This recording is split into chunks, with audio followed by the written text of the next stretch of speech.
Whose Turn Is It Anyway is excited to announce that we are helping to organise and sponsor the much-loved Devon Board Game Weekend at the Fox and Hounds Hotel in Eggersford near Exeter. This event begins on Friday the 8th of November until Sunday the 10th of November. For more details about the event and where to get your tickets, please check out the show notes and we'll direct you to where you need to go. Hope to see you there. About our gaming group and all the shenanigans that go on with it.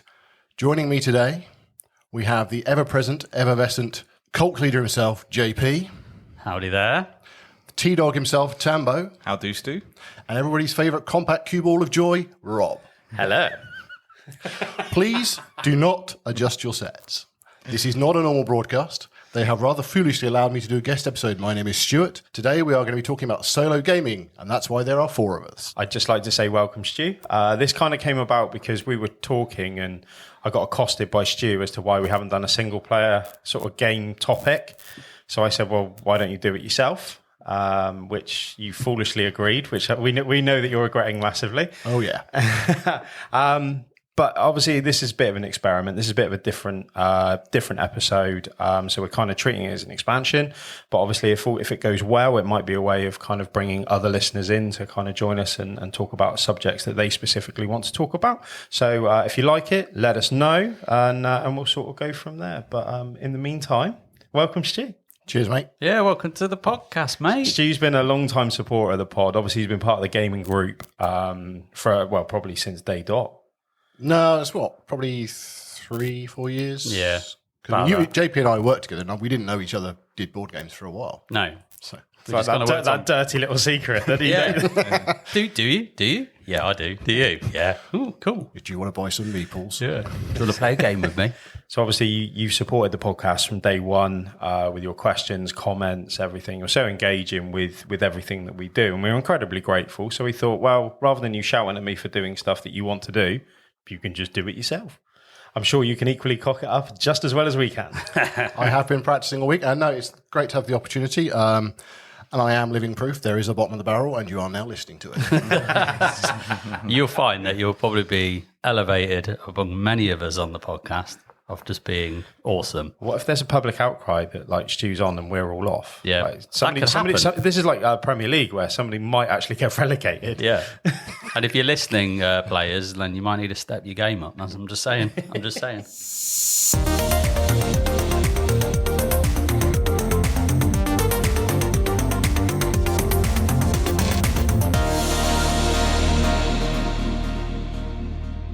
So all of our guests that we've had on in the past, we ask them one critical question. Gun to your head, what is your favourite game of all time? I've been preparing for this, and I'm still nowhere near the right answer.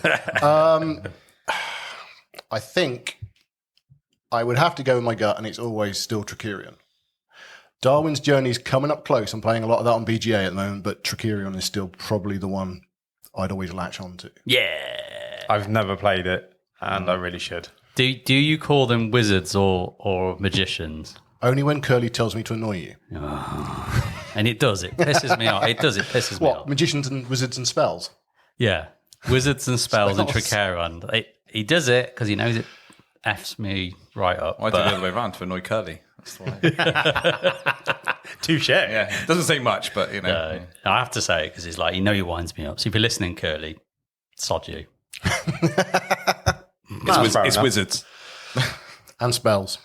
No. Yeah, obviously it's a very popular game in our group. I've never played it, but everyone kind of waxes lyrical about it. So maybe I should actually get around to playing it at some point. It's pretty heavy, Rob.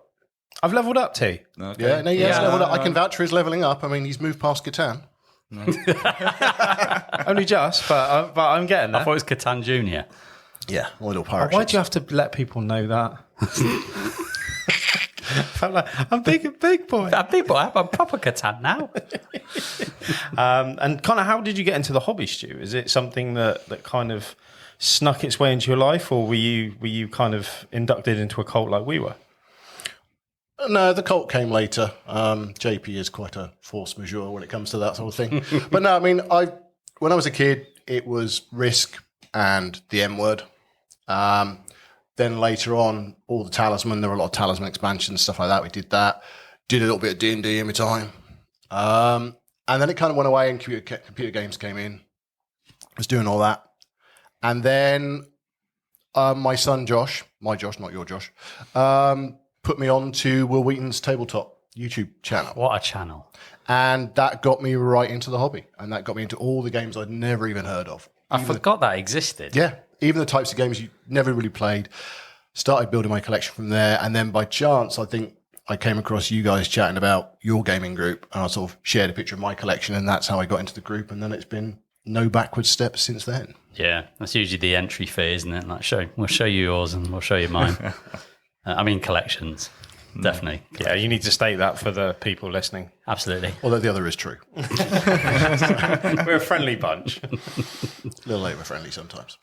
So what games are you really enjoying right now? So at the moment, I'm trying to get through the various Kickstarters that are arriving. You're worse than I am. I know. I was supposed to have an off year, and it's been a really off year.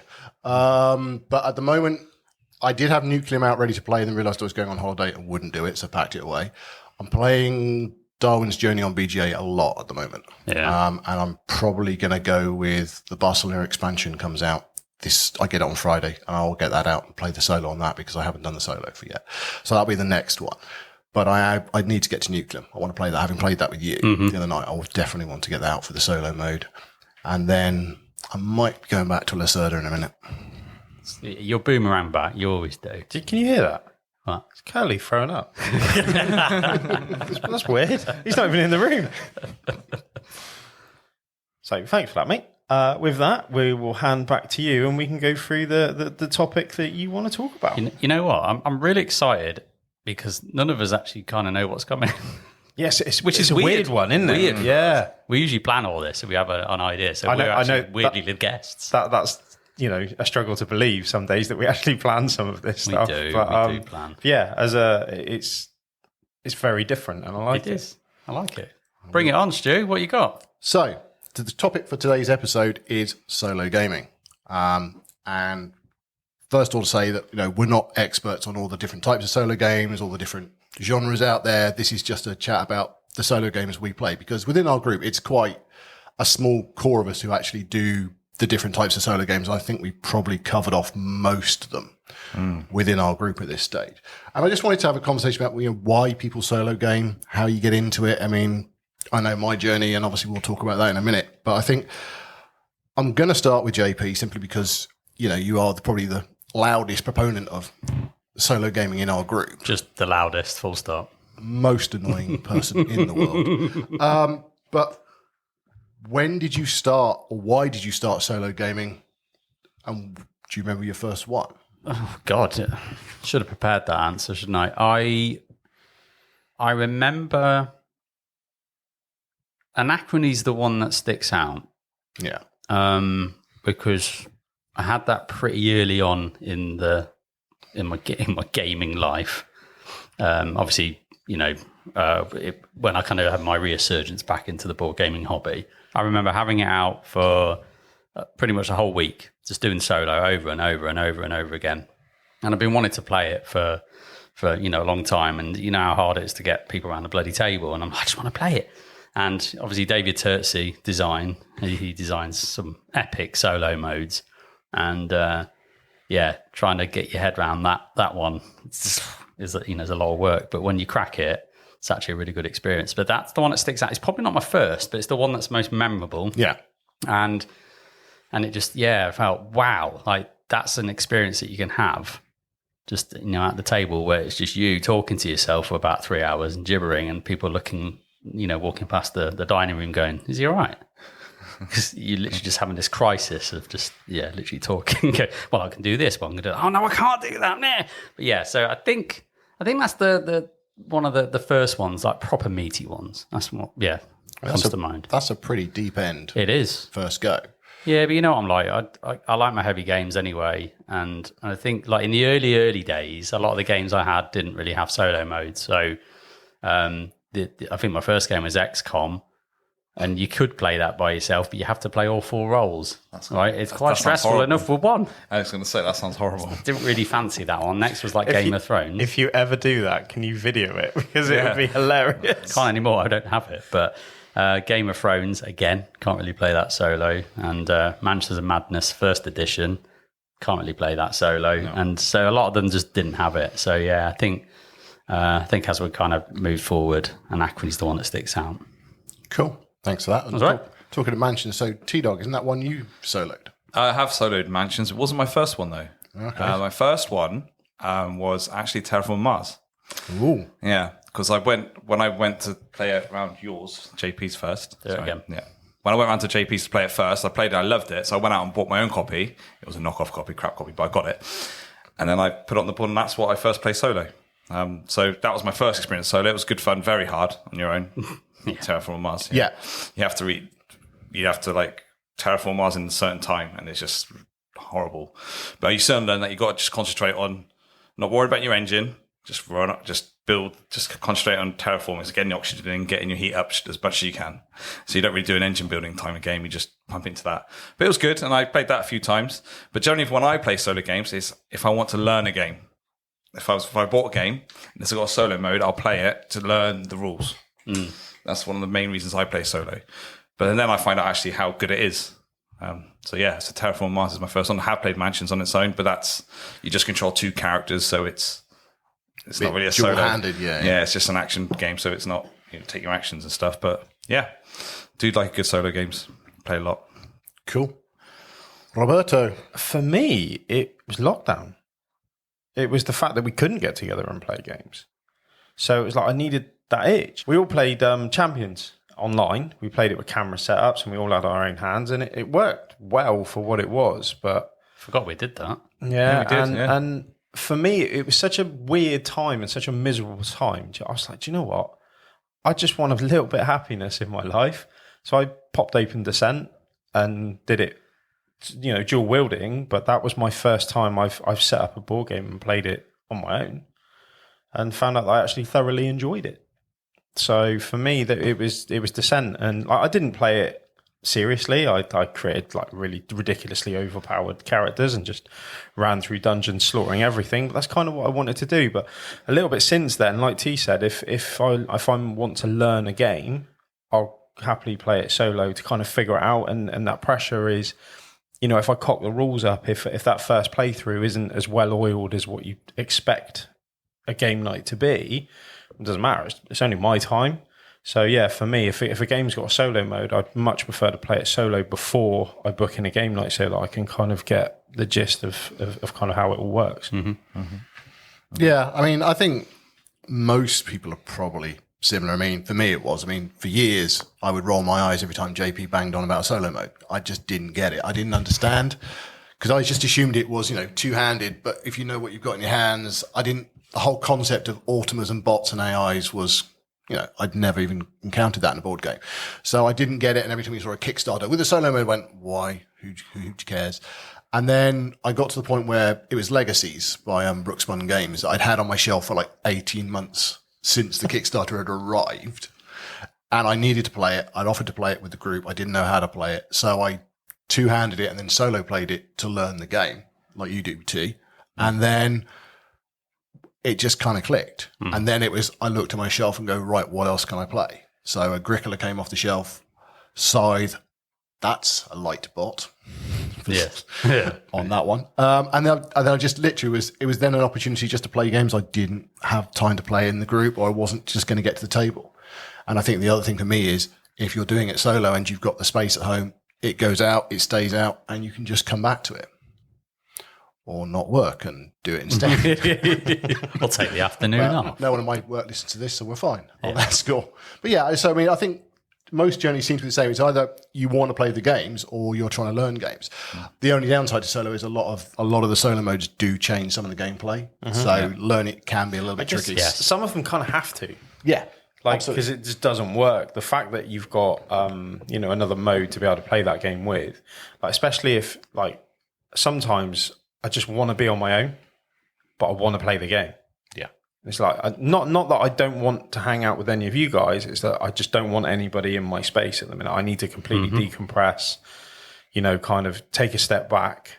I don't want to sit on my Xbox. I don't want to sit and watch a movie. I want to be active without being pressured Does that make sense? Yeah, So, yeah, it is. You know, if I've set, you know, I remember we set up Burn Cycle, and that was on my table for 2 weeks.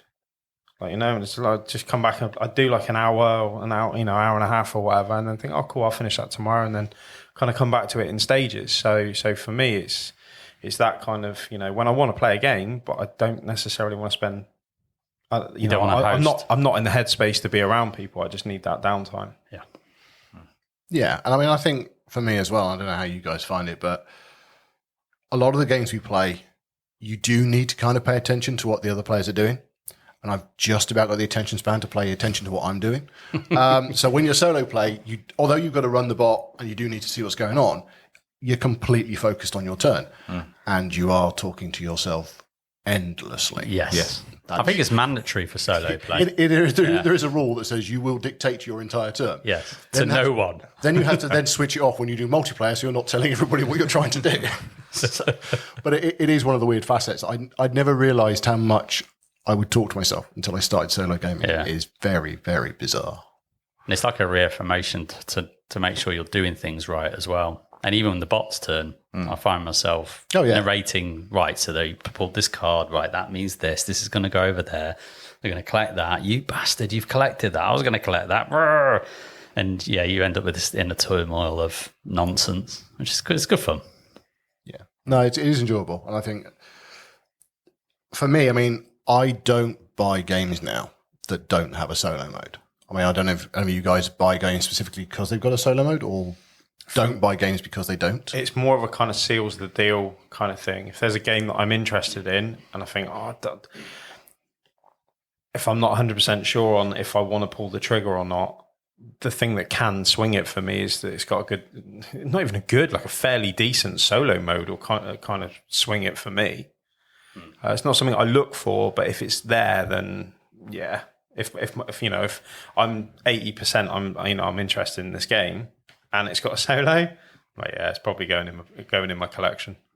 Yeah, I mean, I have sought out games for solo only. The one that springs to mind is Hoplomachus Victorum, and actually, the reason why I got it was for Victorum and not the remastered, which is the multiplayer skirmishy combat version of it. But yeah, the fact that they sold it as this grand solo experience, and you know that you play through multiple acts, you'll take a character from nothing to something, and the way they overproduce, because Chip Theory, you know, they love overproducing everything. You're sitting there like a freaking gladiator with the stadium with all the chips in it, and it's a real treat to yourself. It's a real love letter to yourself of playing that game, and I was like, oh, fancy that. That's great. That's something I can get lost in.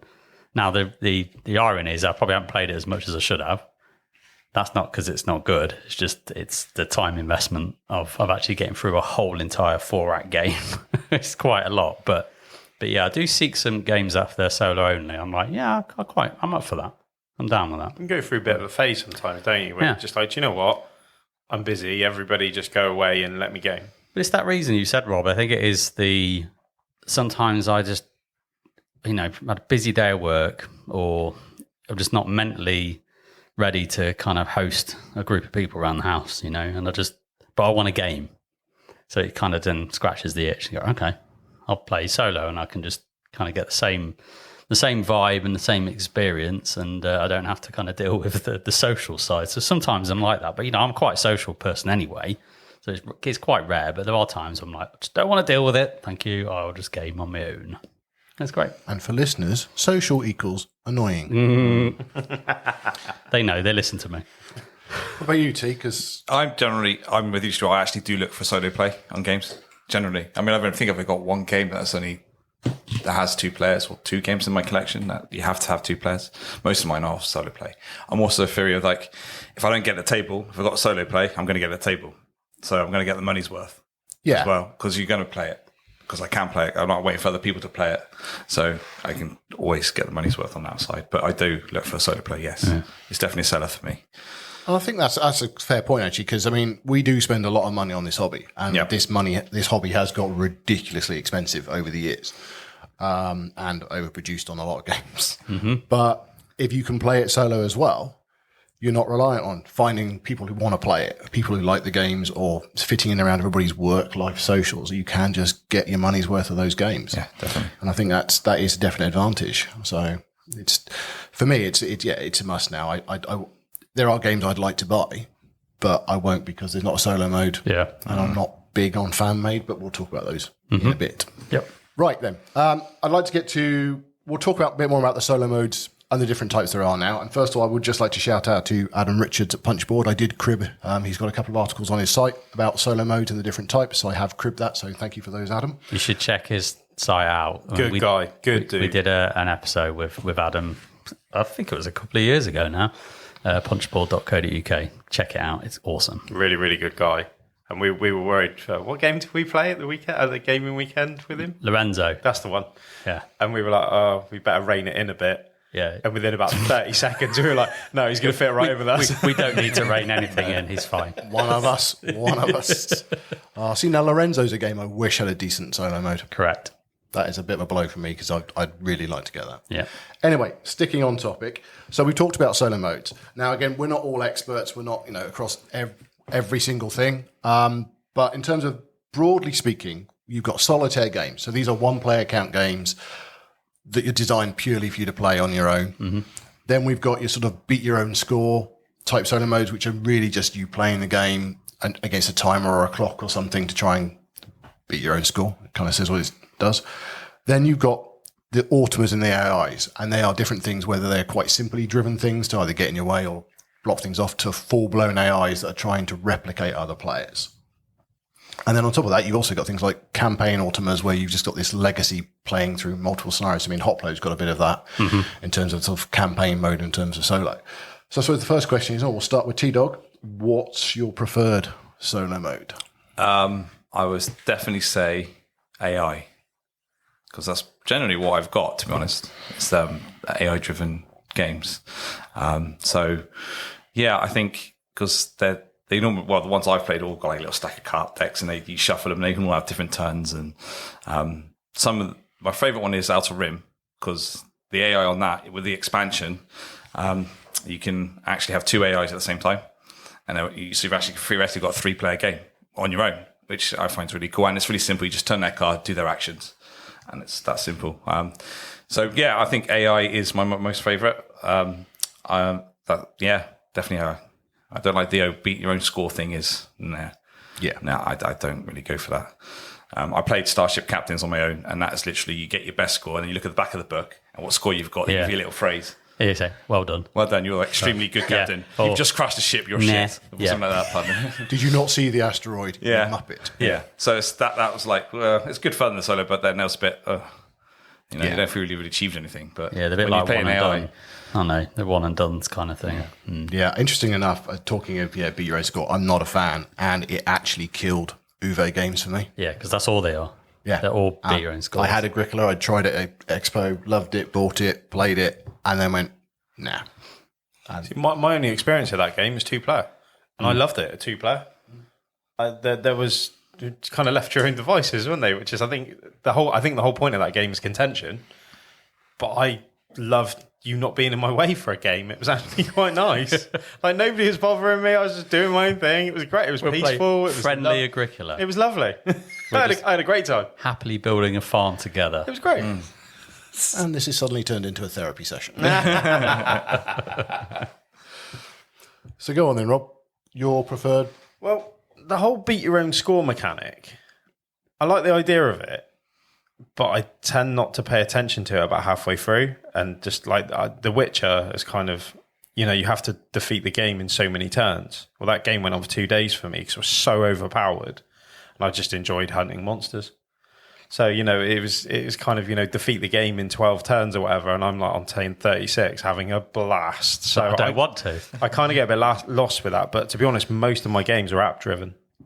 Most of my games, Descent, Imperial Assault, the solo mode is there because there's an app that's driving the game. So for me, a lot of those games really, with the app and everything else, and it's different enough that it's, it's exciting because it's a different scenario, but I can do it on my own. So for me, it's app driven.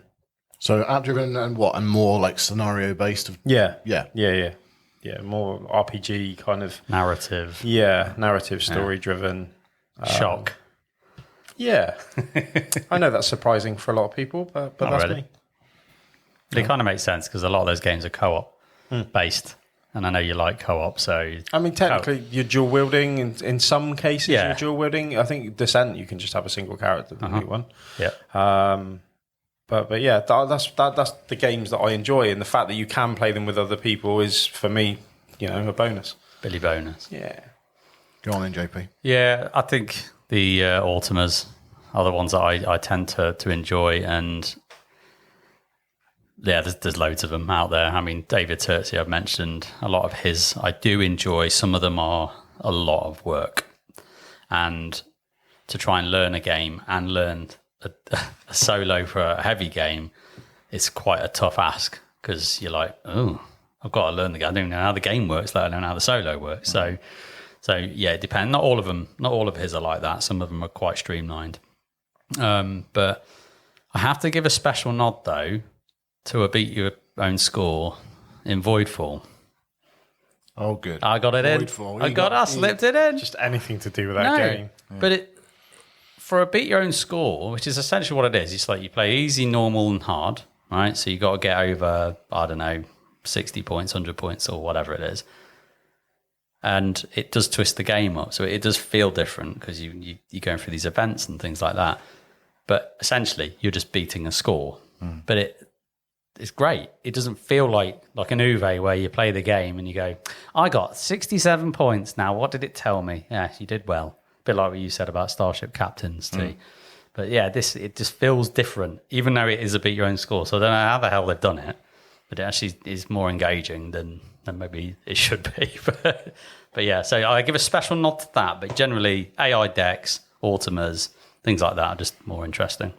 Could the Voidfall thing be more because there's not many single player games that are like 4Xs that you can play on your own? Yeah, maybe. It's a good way of... It's not 4X, is it, though? But well, it's... No, it's not. It's Euro dressed up as a 4X. But that kind of genre, there aren't many single player games in that kind of genre. No, exactly. So it fits a nice niche in that respect, yeah.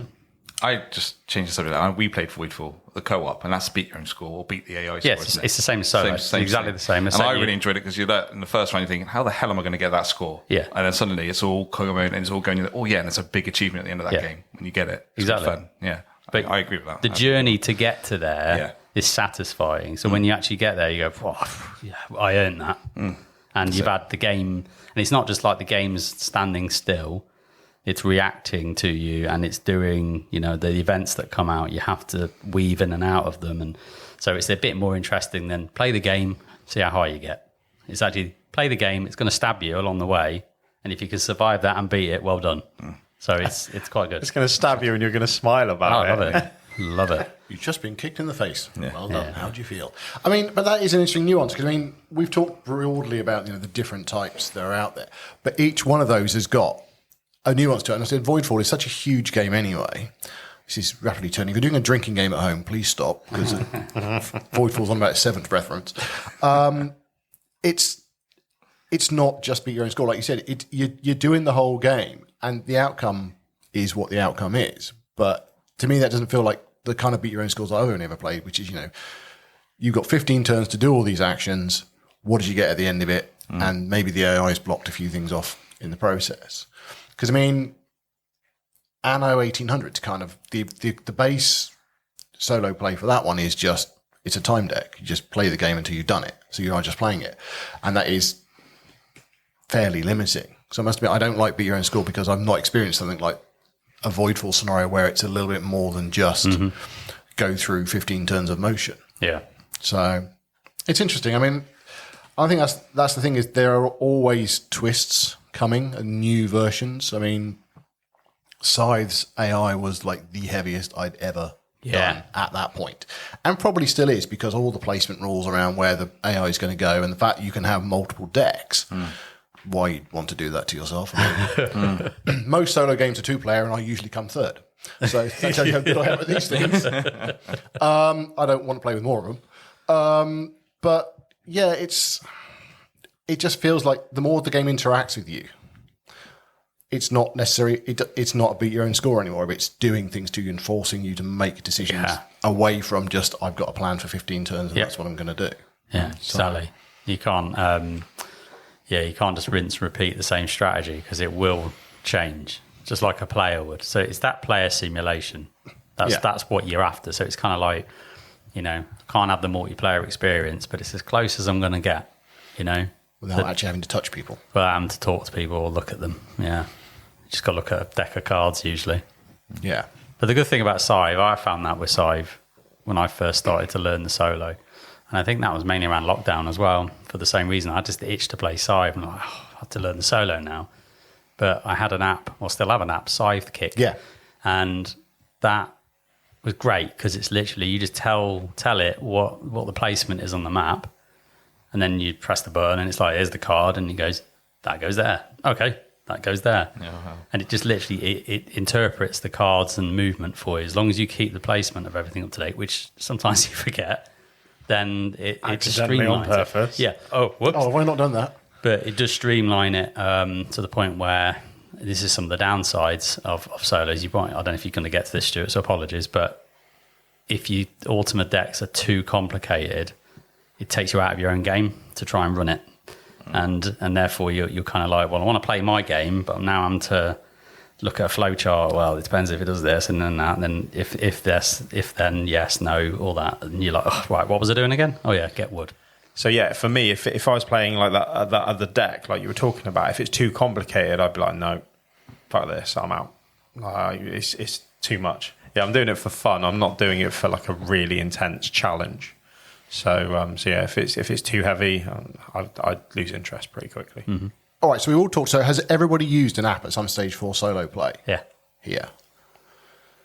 No.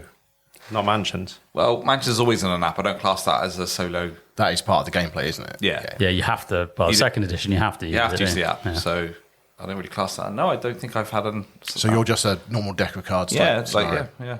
I mean, I find the apps are a little bit.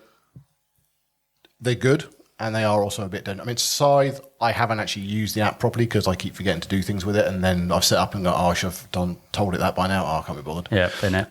But certainly, Weather Machine, I learnt the solo with the app first because all the cards are so icon-based until you've learnt them. It's quite hard. It is. But then I have weaned myself off the app because I want to use the cards, and I want to... I like tactile. Yeah. I'm not allowed to touch most things, so I like so any chance I get to hold. Good. Yeah. So I'm with you on that though. So yeah, I have weaned, but I agree. I think certain apps just to get it down until you're comfortable does help. But I don't use them heavily. But that was the first one I'd used because it was my first Lacerda game as well. So getting to grips with that was a bit chunky. And I think I've used it for Wingspan occasionally. But again, half the time I just forget to update them, or I forget to do it because I'm too busy to concentrate on them. But I know what you're saying, Rob, about. If it's got to be a flowchart, then I'm not playing my game anymore. I'm trying to make sure I don't make a mistake, and that's too much like hard work. Yeah, that's not the game anymore. Takes you out of that sort of fun element. Yeah, I mean there are two things I hate: having to think so hard about the AI that I can't play the game, and packing away becomes an art form in its own right. Yeah, I've played a board game. I don't need a puzzle at the same time, and I'm with you on that. Gives me access. The only thing that stresses me out massively is putting a board game away. Teasing this when we opened up Marvel Zombies, and I had to take a picture of how everything went back in the box, just because it was like, oh, how on earth are we going to get all this back in? That was a great shout though, Rob. So I was quite impressed with myself, to be fair. Yeah, that's normally what I reserve for DIY when I'm doing the electrics. Just photograph it before I unplug stuff. Absolutely, yeah. DIY chat. Gotta love it. Who doesn't like a bit of power drilling? Has anybody got a solitaire game, a proper one-player game? What have you got? Well, if you start with me, I've got Gloomhaven Buttons and Bugs. Oh, you've got that, have you? Yeah. Oh, cool. Yeah, so that's completely slow player. It's like a travel game, isn't it? Yeah. But it's quite clever. It's very clever. The whole scenario, the story of it is that they get shrunk down. Yeah. Yeah, so they're like little tiny. Honey, I Shrunk the And they Kids. go into Buttons and Bugs City, so it's like a big city. So it's like a little mini shrunken city hidden in Gloomhaven somewhere. But yeah, it's really cool fun. I mean, it's not a hefty setup like Gloomhavens normally are. I mean, basically, you got like a book. If you keep it in order in the box, It's fine, but it's fallen out of my box. I took it travelling, but I got to sort it all out again. That's going to be a pain. But the book's there, tells you the scenario. I read it all out, and then at the bottom it's got the items you can have or choose, and then you just flip over. It's got the scenario map on the other side, and then you set up all your creatures. You have 3 setups, and you've got a damage tracker, and you've got 2 little dice that you roll. It's really simple and it's good fun. It's just typical Gloomhaven. You don't have as many cards as you normally would, like in Gloomhaven, like a 10 deck set. You probably have about 5. But they've got 2 sides to it. So once you've done side A, you go to side B. And once you've done side B, you've burnt them. So it is time, but it's good fun. It's Gloomhaven travelling, and it's very clever. I did about 5 scenarios, I think. I haven't played it since. I probably only play it if I go travelling, I think. And I'm on my own. But that is the only solitaire game I've got. Personally, just 1 player. Okay. Yeah, so other than talking about Hoplomachus Victorum, I've got the Falling Skies by Czech Games Edition, and that's one I haven't played it for ages, and I was thinking about this the other day, going, I should bust that out again because it's quick. You play it in like half hour, and if you like Space Invaders, it's kind of like Space Invaders, except you roll a bunch of dice and you've got to assign them into rooms on your base, and you can you've got this big kind of drill that you can kind of drill into more rooms and actually use more spaces. But the crux of it is that the number of dice you place, the ship that's in that column right above will come down that many pips, and you're trying to align them to these explosion spaces so that you can then basically use the guns to blow them up, and they're coming down, they're shifting left, they're shifting right, and it's a really interesting puzzle, and it has a little campaign mode, doesn't it? And I've only played that like twice, and I need to do that. I need to finish that. Yeah, I know, I've got that one as well. I had to get over my dice aversion to play it because I'm not a big fan of having dice in games at all. But I've got that one. It's a good little fully solitaire. Yeah. Roberto. I don't own any solitaire games. So, yeah, like I say, most of my games, they've got kind of solo mode bolted on. But, yeah, no specific, single-player games. There is one that I'm interested in, though, that we played at UKGE, and that was Time Troopers. Obviously, it was a demo. I think it comes live on Kickstarter. I think, was it November? I think. I can't remember if it's coming to Kickstarter or not. I think it was going to Kickstarter. I thought they were just releasing it for next year's UKGE. I certainly hope so, because it was a lot of fun, time travelling. Again, that's probably the only solo-specific game that I've played, but I loved it, so I will be getting that as soon as possible. Yeah, it's good fun, that was. I should have to keep an eye out for that one. I don't actually remember seeing that. It's Molinarius Games. We did an interview with Lee on the UK Games Expo episode that we did, so you can hear all about it there if you want. So it was really good. I really enjoyed it. Quite light on rules.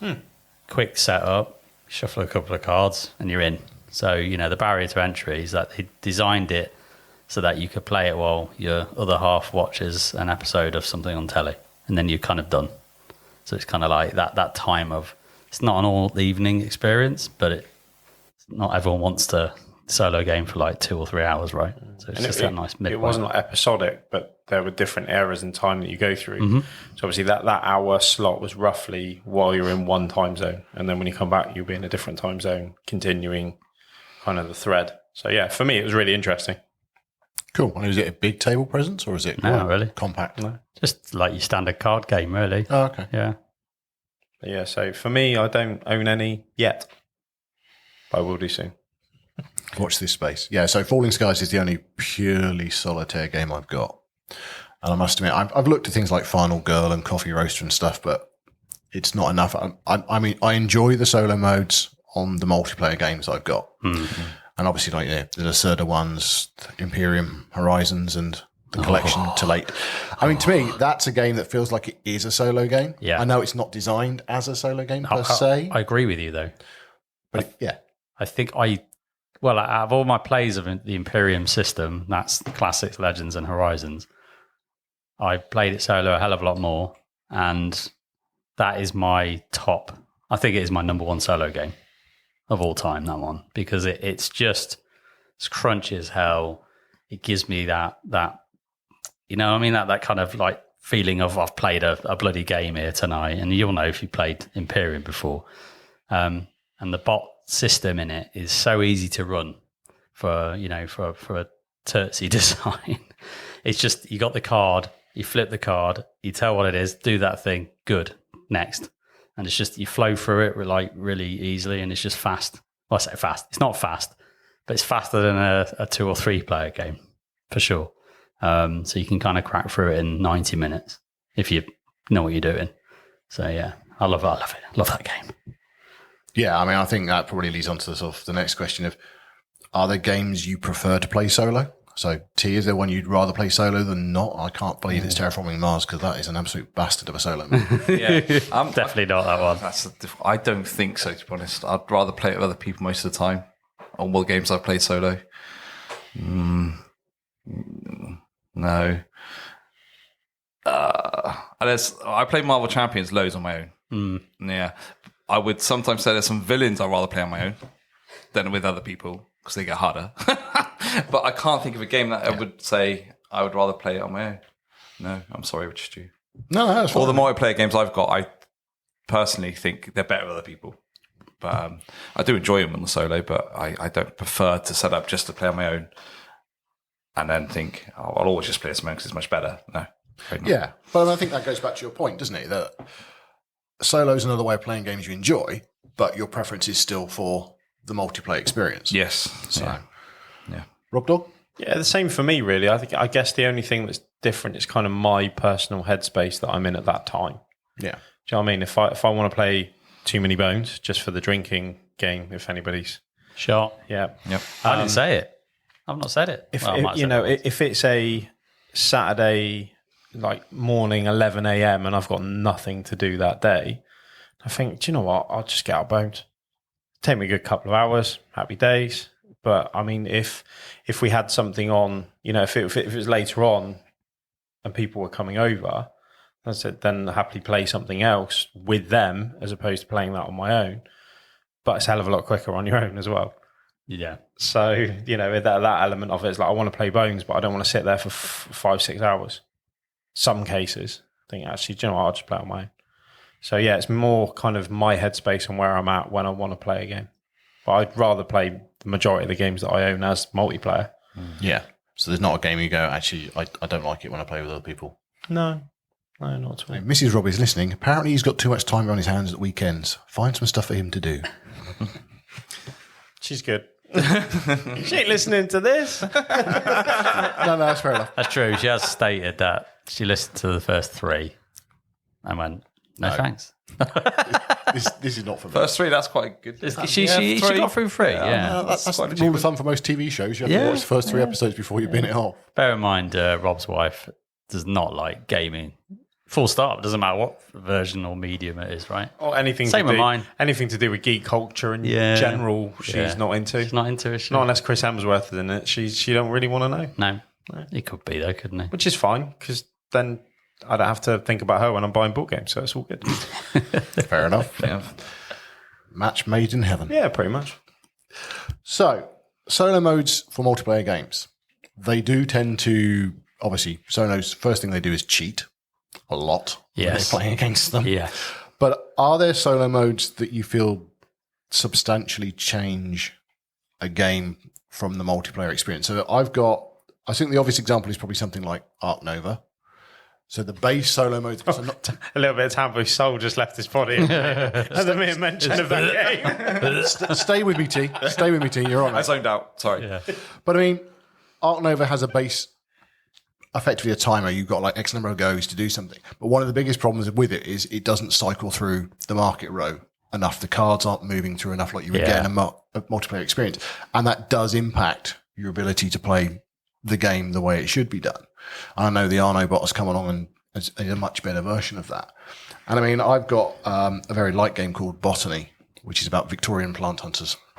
Fabulously overproduced for quite a light game. It is stunning though, isn't it? It is stunning to touch and to look at. It's just absolutely beautiful.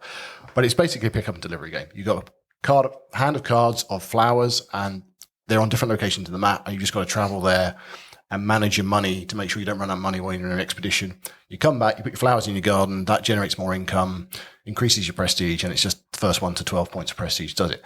But the one thing that's in there is some events kind of interrupt the game and affect players and affect yourselves. But that's the only bit of player interaction is you can pick up poisonous plants and they are negative game points. And you can either just put them in your flower press and turn them into a single point, or you can go back home and stick them in someone else's garden and screw them over. But when you do the AI, that doesn't do it. So the only bit of interaction you've got with another player is suddenly gone, and you just put them through doing your own thing. And it kind of just, for me, that kind of taints the game, because it's the whole experience of what you're trying to do with it, and part of the little bit of strategy in there just kind of goes away. So also on that sort of theme, are there games that you guys have played where the solo mode does differ quite a lot from the multiplayer experience? What, in a negative way, or? Well, either way. I mean, if it's good or bad. Yeah, the one that's just screaming at me right now is Cloudspire. So Cloudspire solo and Cloudspire multiplayer are like two different games, in my opinion. Even though what you're doing is essentially the similar thing, it's the way it feels.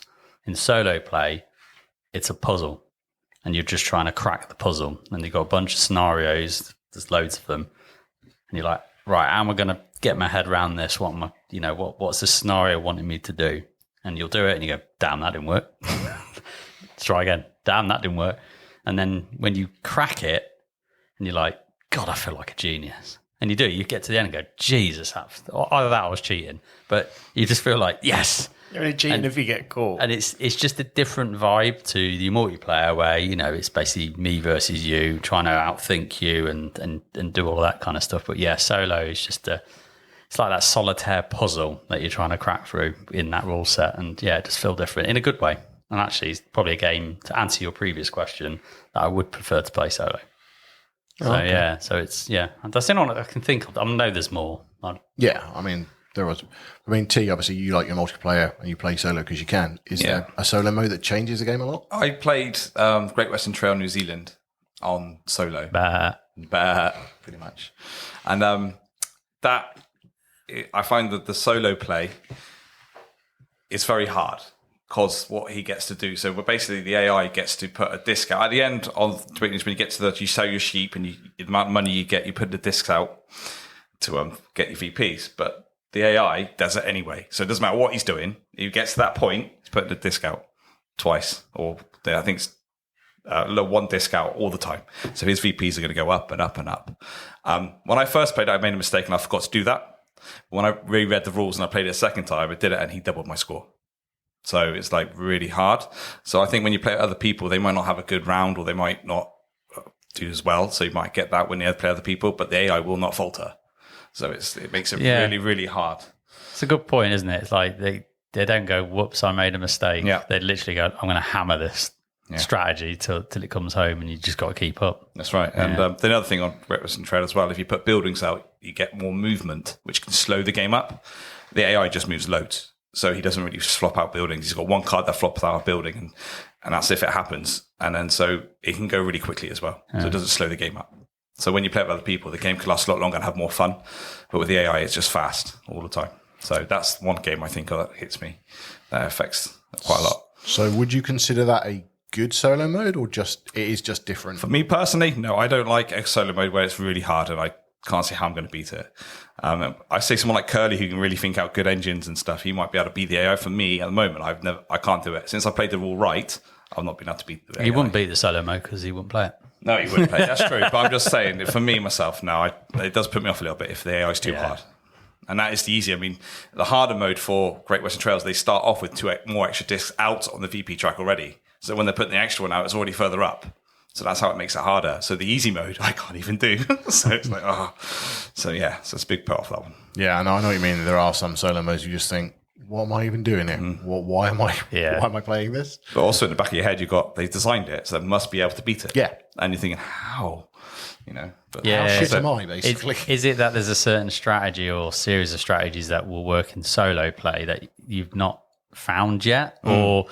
Yeah, and that might be where the game differs as well, because what you're playing in our meta, in our group, works because that's what you're dealing with. But the solo mode might, be dealing with a certain strategy you just don't know how to compensate for or whatever. So it can actually, when you figure those out, can make you a better player or to understand the game a bit more. But you're right, it doesn't feel good, and you're like, can't even be easy. I'm just going to go to bed. Never play this again.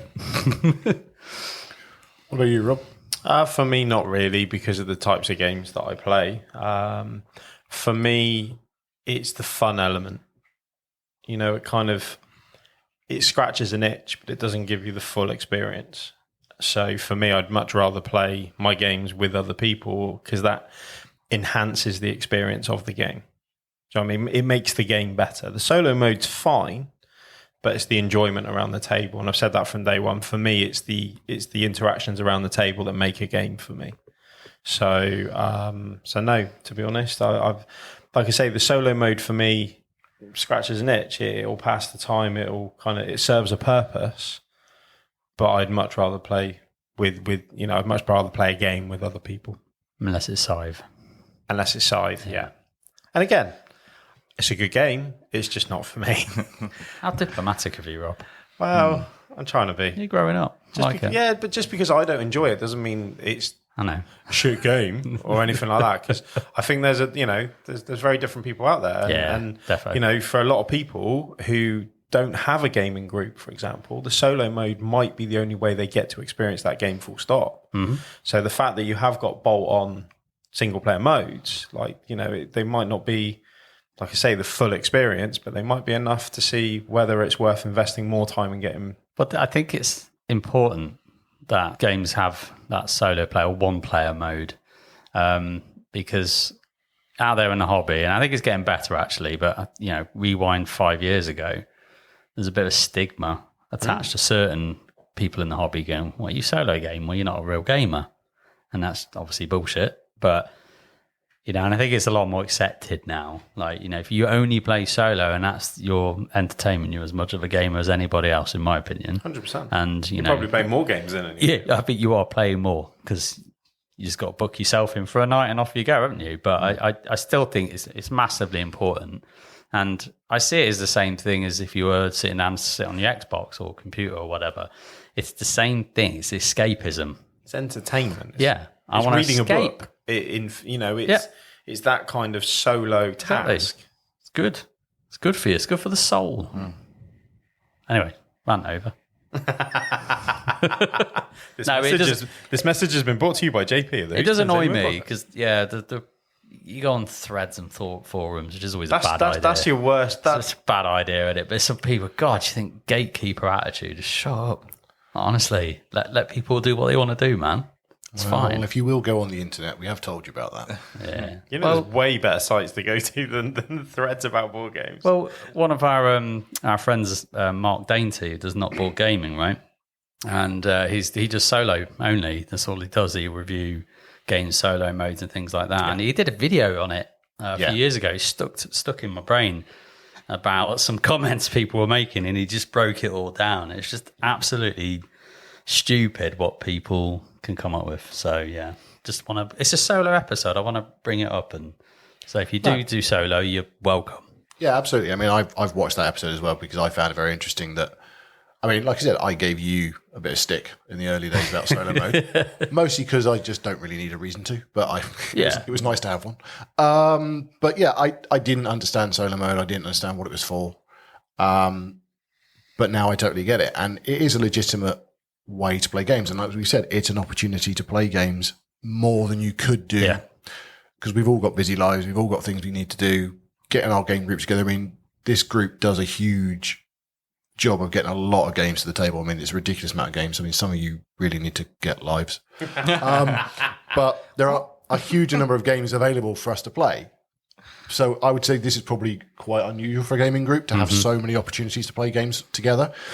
But yeah, solo games is a legitimate way to play games. And for me, it is a mental exercise. I really enjoy talking to myself. That's a bit weird. But I do enjoy just talking through it and working it out and trying to figure out what that puzzle is. And they are puzzles. They are nothing more than puzzles. Just trying to work it out. It's not about the optimal moves. It's not about that. It's just about how do I make this work? Yeah.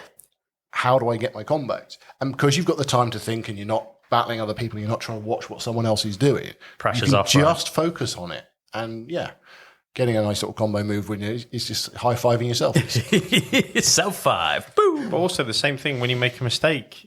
It's not as impactful. You don't feel like you've ruined somebody else's night because you've got a rule slightly wrong. You learn from it. You're like, fair enough. And you either do it again or you move on. It's, Re-rack, let's do this again properly. Yeah. I've done that a few times. I had to do that with Gloom and Killforth. Yeah. I was really enjoying it. I was like, this game's a lot easier than it made out to be. And it was like, I forgot one of the major rules.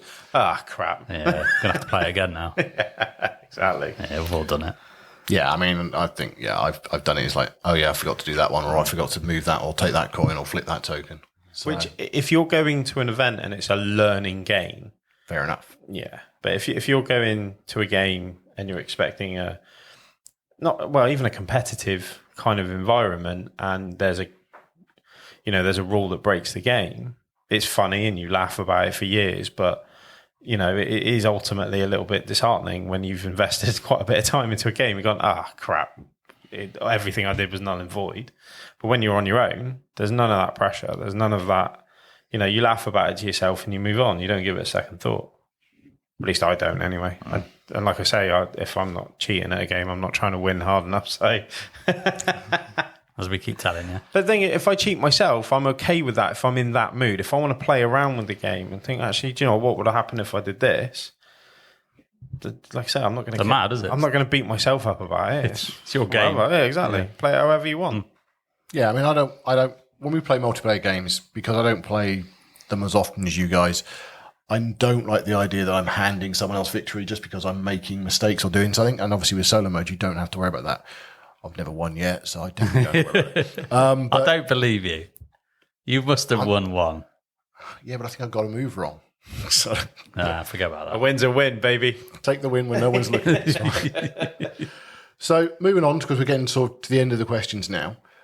Have you tried fan-made solo mode? So there are a couple. I mean, I said I don't buy games without solo modes. I have bought Forest Shuffle. It doesn't have a solo mode, but there was a fan-made one, and I did try it when it first came out. And I've also tried the Anno 1800 fan-made solo mode, which is now in the official expansion anyway. But has anybody else tried fan-made, or do you only use official one? I kind of forget they're a thing. I kind of forget to look, to be perfectly honest with you. Again, I'm not in deep of the hobby as most of you guys are. So I kind of forget they're a thing. So, I mean, there's new stuff for Imperial Assault fan made. There's new stuff for, quite a few of the games that I play. I just kind of forget to look. Mm-hmm. Do you know what I mean? Yeah. No, I have. I'm a bit weird, though, because like house rules, I'm not keen on. And people are like, yeah, I'll just house rule this and that. No, I'm against house rules in general.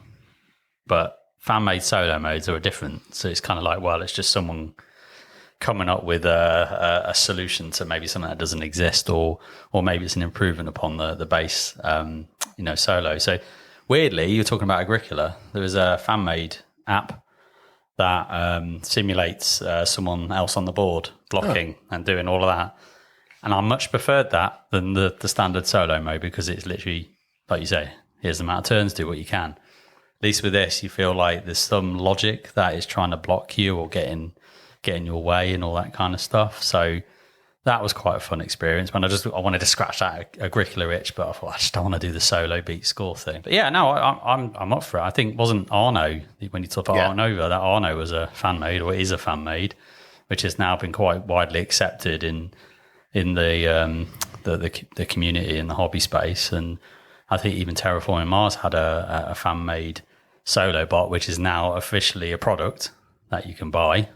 So now it is official. So that's quite nice to see a fan go to an official state. So yeah, no, I think it's great that people kind of come up with that and trying to give it a go, and especially when there's a need or there isn't one that exists. But at risk of it maybe being a bit janky, who knows? It depends on who does it and how it's tested, right? So yeah. Yeah, I mean, I've tried a few. What about you, T? I'm not really. I've done the Marvel Champions. Going back to that again, I've done it. I'm on a Facebook page where it's all about the Marvel Champions community, and they put challenges up. So they give you a villain with certain modules, and like say Rhino with a gauntlet and Gov. Yeah. And they said this is a weekly challenge. Try this. Yeah. So I do that, but it's not really a solo thing. You could do it with other people if you wanted, but you could do it on your own, basically. Yeah. That's how Marvel Champions work. So that's about as far as it goes for me. I haven't really seen the fan page apart from that. No. But that is giving a game more life. I mean, it is absolutely, and I think that's always a positive thing. Is just because I know there are people who play games to death, and you kind of think at some point you just get fed up of it. But if you can keep refreshing it with just stuff that isn't broken and isn't stupid house rules and stuff like that, then it's just another opportunity to give that game a bit more life. Yeah. The other one I think springs to mind, Feast for Odin, I think, had a fan-made campaign that someone pulled together for solo only. And it basically goes along your kind of tribe of Vikings, and every scenario, it twists the game up a little bit. So it's like, well, actually, this strategy, you can't do this strategy because all these row of actions have now buggered off. And there's a thematic reason why that's happened. And it's like, well, off you go. And they seed the occupation deck, which is the cards that you can play to give you your engine. And again, it's that twist the game up a bit, give it a bit more life and replayability. And Viticulture did the same thing. And I still haven't properly attacked that. But thematically, it was like, well, you're in 1940s and you've just acquired a vineyard. And then off you go. Okay, great. And then it's like, this has happened and you're going to have to deal with this event or something. So again, it allows you to kind of try different strategies than you would usually do, you know, like the usual way you'd play a game. You're going to have to rethink, and that's quite good. It's like, not tried that strategy before. And again, in the Feast for Odin, it pushed me into a completely different avenue, and I was like, this has never worked, and it did. And you're like, wow, I didn't realize there's so many points in that. That's cool. And again, you can take that to your multiplayer experience. So yeah, it's good. Fan-made, it's great. Yeah, I mean, I think so. For me, the one I've enjoyed the most is Anno 1800. So we play as a group. It didn't have an official solo mode, and it was just this engine building pretty reasonably based close to the actual computer game itself. But there's a scenario where you basically play a series of scenarios, and they're literally tied to the computer game chapter. So if you played the computer game, all the different chapters of how you discover your island and build it, and each one has restrictions like you can't trade this round, or you can't have this level of ship, or you can't do this, or by the time you get to later chapters, the villains of the computer game are going to rock up and start burning down your priority buildings. So that just makes it completely different as a game, because all of a sudden you've, like as you said, T, to the Marvel Champion ones, you're forced to go to a scenario and you've got to build a strategy around that. Yeah. And I think that makes it a little bit more interesting than just you've got 15 rounds, do something. Yeah. So, but Brings you into the world a bit more, doesn't it? And thematically, there's a reason why you can't do certain things. And you're like, oh, yeah, this is quite good. It's good fun. Even if it's a little bit janky, for somebody to kind of create that out of nothing but love, because there's no financial benefit. No. You know, if it's a bit janky, but if it provides you a way of playing a game that potentially you wouldn't be able to play without other people, or injects longevity to a game that was kind of coming to the end of its playtime for you, I mean, what a great thing. I mean, you don't get that in many other communities. You know, I just hats off, basically. If you love a game that much that you're prepared to put that much time and effort into it, and it's good, fair play to you. Yeah. And to be honest, even in the modern world of the internet, putting yourself out there in the first place is a big step to open, particularly to the game. Like you said, there are elements of the gaming community which can be a little bit fractious. So to be able to take a game that you know is extremely popular and then say, I want you to play this because I think this makes the game better, or it's a solo mode, it's a big old step. But I think broadly speaking, the stuff you see out there is pretty good quality. Especially as well, considering that it's quite an intrinsic hobby. Yeah. Like, you know what I mean? It's not, you know, it's not football, for example. It's not something that everybody is aware of, let alone takes part in. Yeah. And like you said, putting yourself out online is a big step for anybody on any topic, let alone, you know, open yourself up to criticism in that way is a big deal for anyone. I don't care who you know, kind of what you do. To do that is a massive step. So the fact that people even do that in the first place for me is mind blowing. One, because I don't care enough about a game that much, but two, the creativeness of certain people. I mean, it's just like fair play to you. It's something that I can't even comprehend how you begin doing that, let alone achieve it. So yeah, fair play to you. I think that's the importance of Board Game Geek in that respect. So you could probably look at any game that's sat on your shelf, whether it has a solo mode or not, go on Board Game Geek and just search in solo mode on the threads, and you'll probably find someone has knocked one together. Even one for Netrunner, which I was like, how have you done? How have we done a solo mode for Netrunner when you've got bluffing? And that's like, but someone's figured it out. Not tried it, but don't know how good it is. But again, someone will have a go at these these things. But like, if it gives you a way of playing that game when potentially you didn't have that before, Yeah. I mean, that's awesome. Especially, like you said, it's not cheap, these games, you know, and any way of getting more value for money out of it, then fair play. I'd love to solo Netrunner. I'm shit at it, so to actually practice it would be good. But anyway. I'm desperately trying not to go down that rabbit hole, having played it with Paul that evening. Do it. It is a good game. I was surprised. I've moved beyond card games for some time now, but the elements of that just were really, really interesting. Yeah, So, clever, tough, and it can kick you in the balls, but it's clever. It frequently does. Yeah. yes. Balls for kicking, please. So, I mean, that's pretty much it for my topic of questions. I suppose the last thing I'm just going to ask is, where do you engage with the solo community online? I mean, we've talked about, there are a number of streamers who produce content which is purely solo based, like Mark Dainty's Not Board Gaming. Then there's Tom from Slicker Drips is another one. I follow a lot of solo play, and obviously Paul Grogan's does solo plays as well. Mm-hmm. But do you engage in things like Facebook groups or the BGG forums looking for advice or guidance or strategies on solo play, or do you just usually get on with it yourself and not partake? I mean, for me, it's I just kind of crack on. I play my solo games by myself no differently than when I'm around the table. I pull levers and kind of see what happens. Yeah, like, I mean, I like going in not knowing. So for me, it's just set it up, see what happens. Yeah, I definitely engage with the content creators that do it. And I kind of see my solo gaming hobby and my multiplayer gaming hobby, there's the Venn diagram where they cross over, but they do feel separate as well. So, I've got my content creators I like for that stuff, and I've got my content creators for the other stuff. So there's Facebook groups out there. I forget the one that I'm part of, but I think it's solo gaming community. It's quite a big one that's out there, and there's loads of people in there just having a blast, and they're like sharing, like, I just played this, it's awesome, and it's great to see. And lots of people all in the kind of similar circumstances where maybe they don't have the gaming groups, and that's their outlet, and it's cool. It's the usual methods really, but it's not loads, I would say. It's not all the time. But yeah, definitely, like you say, Mark Dainty, the One Stop Co-op Shop. There's another one that I kind of jump on every now and then. So yeah, that is me. Me? No. Yeah, there you go. I'd just be straightforward. I don't know. No, so. No, that's fair enough. I mean, I got the Marvel Champions board gaming group on Facebook thing. Yeah. Well, there's the community, but apart from that, no. well, that brings us to an end of our solo mode discussion. Hopefully some of you found that interesting. Thank you for your time, boys. You're Thank you, Stu. Welcome. Thank you for coming along, mate.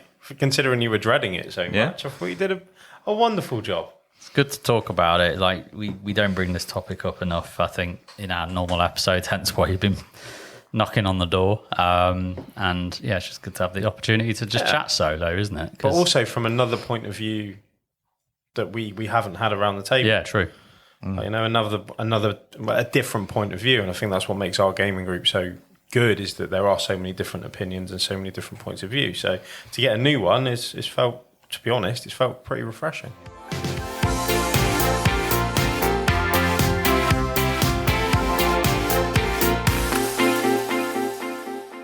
So before Stuart goes, should we do some niche number ones with him? It's a bit of fun. Yeah. So quiz him and see what comes up. Yeah. Oh, dear. All right. See if we can make him smile at least once during the podcast. Wow, this is sorted our guest, Rob. Well done, mate. Well done. He's done nothing but insult me all evening. I know. Well, we're used to it, Stu. That's because you're short. I'll take that. Right. Question number one. This was from my very first round, eons ago. So what's your favourite game that you've lost your shit over? It probably is Scythe, actually. When I first started soloing Scythe, it did my head in. And I just sat there going, how the fucking hell am I supposed to win this? Yeah. Why does it teleport? Why does it move 4 hexes? Doing all that. And it's all these goes. I mean, there are a couple of times when there are some of the Lacerda solos where it goes, seriously? Just how many extra things are you having this turn? But no, Scythe was the first one it almost got sold after I had a really bad game, and Scythe was almost out the door. But it has stayed now, and it's fine. So. Good choice. Good choice.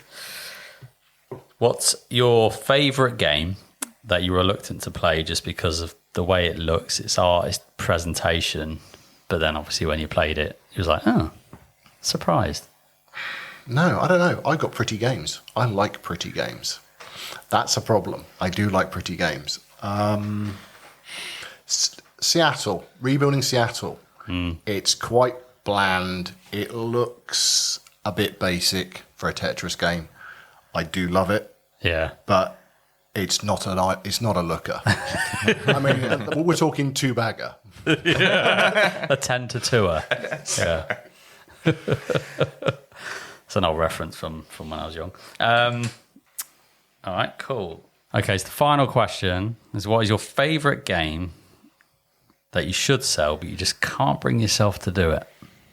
Oh, that's yeah, okay. So, well, I've actually got two right now. I'm just going back and forth on. Go on. It's hard to say it's a favourite game because I haven't played it, but it's League of Dungeoneers. I kickstarted it. I've got the expansion, so it's Rob. It'd be right up your street. In terms I was just thinking, ooh, Yeah. what's this? Yeah, I'll buy it. So it's a tabletop RPG. It's very much Descent-like. I played it at Expo, loved it, backed it, but I'm now looking at it and thinking, I'm just not going to play it.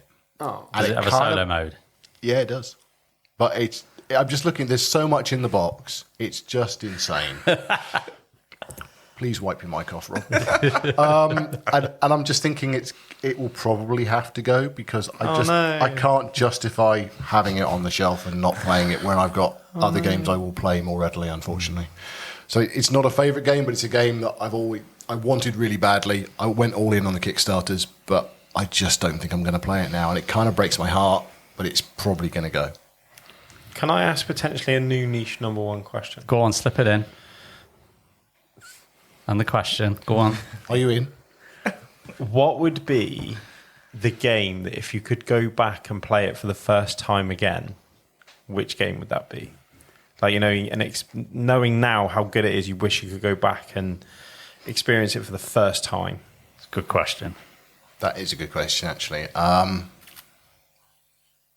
Like for me, it's Arkham Horror. Because it's story based. Obviously, you know what's going to kind of happen. But yeah, for me, if I could go back and play any game for the first time again, it would be Arkham. I think for me, actually, it would probably be Martin Wallace's Discworld. So it's an old game. You can't get it anymore, and you can get it for stupid money online, secondhand. And it's quite a simple game. And now I've played all the stuff that I have played, and JP's led me down the dark path of complex games. Whoa. I don't enjoy it as much as I used to. We still play it when the boys come home and stuff. But I want to have that first joy. I want to like it as much as when I first played it, and I don't quite now. I won't get rid of it because it's Terry Pratchett and it's sentimental, but I'd like to enjoy it as much as I first did, and I just can't anymore because of the games I've played. So it's a difficult one, actually. Kind of bittersweet a little bit. Yeah, I'm going to cry now, thanks. Sorry, man. It's a good question, I wanted. I'm not sorry. Should add that to the bank, mate. That question was a good one. That's a good one, isn't it? Because I thought about it and I was like, I really should sell Arkham Horror, but I just...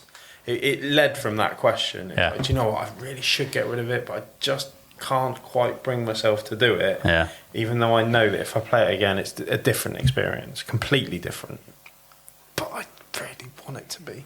And I think that's part of the problem of our hobby to a degree. And like you and I joke about leveling up as gamers and this kind of stuff.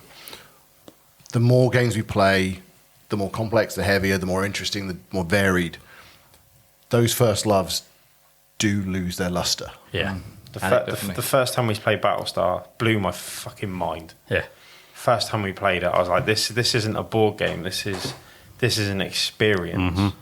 And it was funny and it was ridiculous. And honestly, I've never swore at strangers so much in my life. Like, you know, to go back and have that again would be beautiful. But I mean, most of the games that I started with the hobby, I don't own anymore. And it's because of that same reason. It's just, they were incredible when I first played it. Absolutely incredible. Like XCOM. I thought, there's nothing else like this game. It's such an experience. But now I've played loads more and I've got into loads more. I kind of found my my lane in the hobby and what I really enjoy and what I probably don't enjoy as much now. So yeah, we'll never get that feeling. It's that chasing nostalgia, isn't it? You're just not quite the same.